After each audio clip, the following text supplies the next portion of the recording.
Hello, this is Parker 51 Guy, and this video is about restoring a fountain pen. This fountain pen, which is a 1945 third quarter standard size silver pearl Parker Vacumatic fountain pen.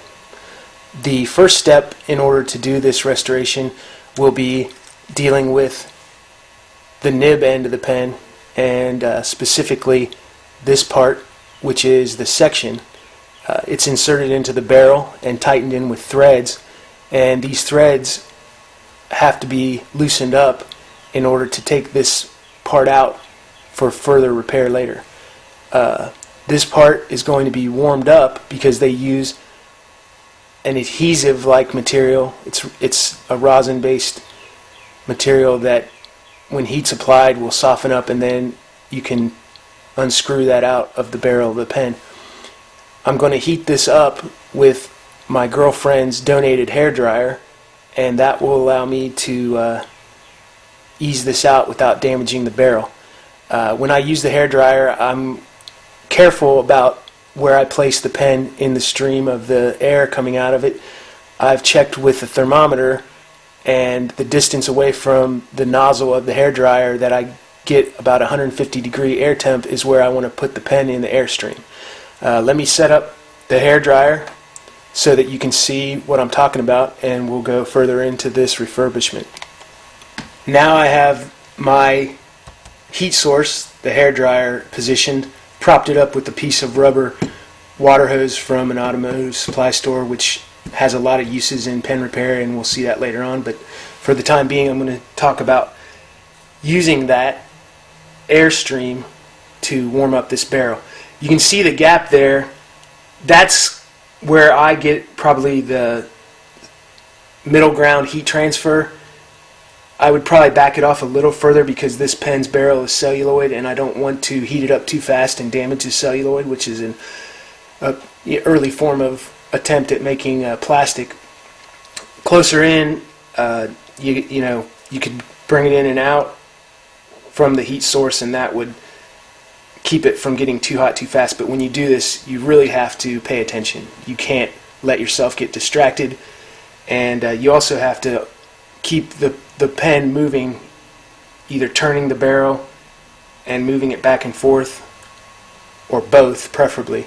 And when you are doing this, check early and check often for the temp. And the way you're going to do this is either literally by touching the pen with your fingers, or some people say to touch that area to your upper lip, and if you can't hold it there for over a second, it's probably either hot enough or actually getting too hot. When you're holding it with your fingers are going to be able to tolerate a little extra heat, and in that case I've heard 3 to 5 seconds holding it before it becomes uncomfortable, and then it's ready to move on to the next step. I'm not going to film the hairdryer because it's loud and it's also tedious. So the next step will be dealing with taking the section out of the barrel after I've heated up with the hairdryer. So we'll move on to that next. Okay, now I have heated this up, and I'm going to take a little bit of that tubing from the rubber hose, and I use that to get a grip on the section. And I try with finger strength, and don't use any kind of pliers or anything like that. If I can get it off this way, that's the safest and less likely to damage a pen. So I'm going to grip this with my other hand and hold with the one on the tubing and turn, and actually that loosened up pretty easily. I don't know if there wasn't a lot of adhesive in there. I should correct myself. I shouldn't call it adhesive, call it sealant, because you definitely don't want to use something like, by no means super glue, epoxy, nothing like that, to seal that back up. So I finished turning that out, and I'm going to set the barrel aside, and here we have the section along with the nib and the feed, which is that black part under the nib, and here we have the breather tube, which goes into the feed. This is a collar, and we're not going to do anything further to this part, but in a little bit more advanced steps, you could knock this out using a knockout block, which allows you to hammer out with another tool, a punch, that feed from inside the collar of the section, and that would allow you to work on the feed or the nib if you needed to do adjustments there. But we're not going to do anything about that. We're not worried about this part anymore. I know it works because I tested it out before, and we're going to put that aside and move on to the part that this opening is going to allow us to deal with the filler unit underneath the blind cap there. And I'm going to have to actually use the hairdryer again to heat this up to allow that to more easily unscrew and then be removed from the barrel, which that's going to be the next step. So I'm going to heat this up, and when we get back, I'll show you taking out the filler unit. Alright, I've just heated up the barrel up here by the filler unit. We're going to take this, which is a vac block, has a threaded collar that fits these threads, specially made. And thanks to my brother for making this, what I'm going to do is make sure that you screw that in there so that it can be straight threaded so you don't cross thread that. And I've got this set up on there that keeps that from turning out, and I have another piece of rubber tubing that I'm going to hold the barrel with while I hold this with my other hand and then turn this out. And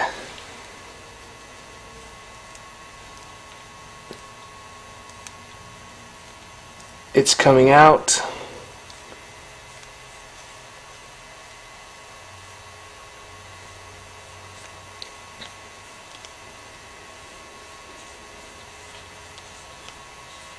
I want to take this slow. Yeah, I hope this isn't too tedious, but you don't want to take a chance on damaging the pen. Now that is the plastic plunger that you saw at the top that I was pressing on earlier. Now I'm going to loosen up this back block and show you what the next step is to removing the filler unit. What you'll need to do before this next step I'm going to show you, and what that involves is filling up this end of the pen with some diluted ammonia solution in water.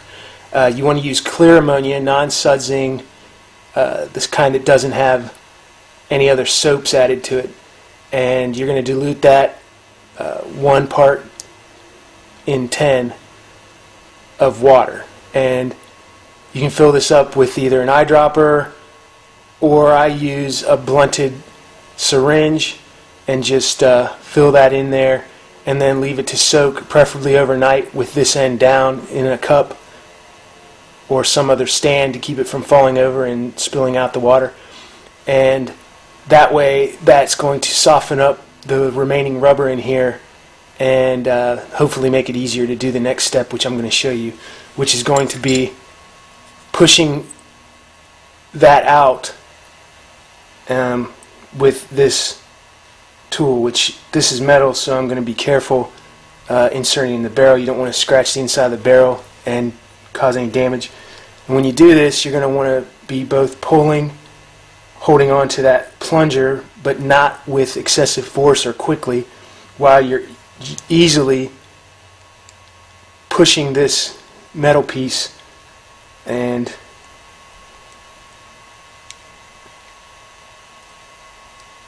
like so. After that rubber has come loose from inside of the barrel, you can see that here's the piece that we're going to be replacing, and this is made out of rubber, and I'm going to just take this off to show you a little bit of the anatomy of how this works. It's folded back on over itself and then onto the metal part here. So that comes off and then it unfolds. I don't know what they used in here originally. It's got almost a brownish or reddish color to the powder. Usually vintage production pens, they used pure talcum powder in there. I use powdered graphite. And I don't know how long it's been or if this ever was serviced, but I think I'm going to clean this up a little with some small brushes, and then we're going to take this out, which is the next step, which inside there's a small pellet that goes inside this pellet cup, and the cup has to be taken care of very carefully because you can damage that, and if that's damaged, then this whole unit is basically non-functional, and you'd either have to, which you can get a replacement for these, but if you don't have to, avoiding it is better than having to do that, which is a totally different exercise. So I'm going to clean this up and come back, show you what we're doing next.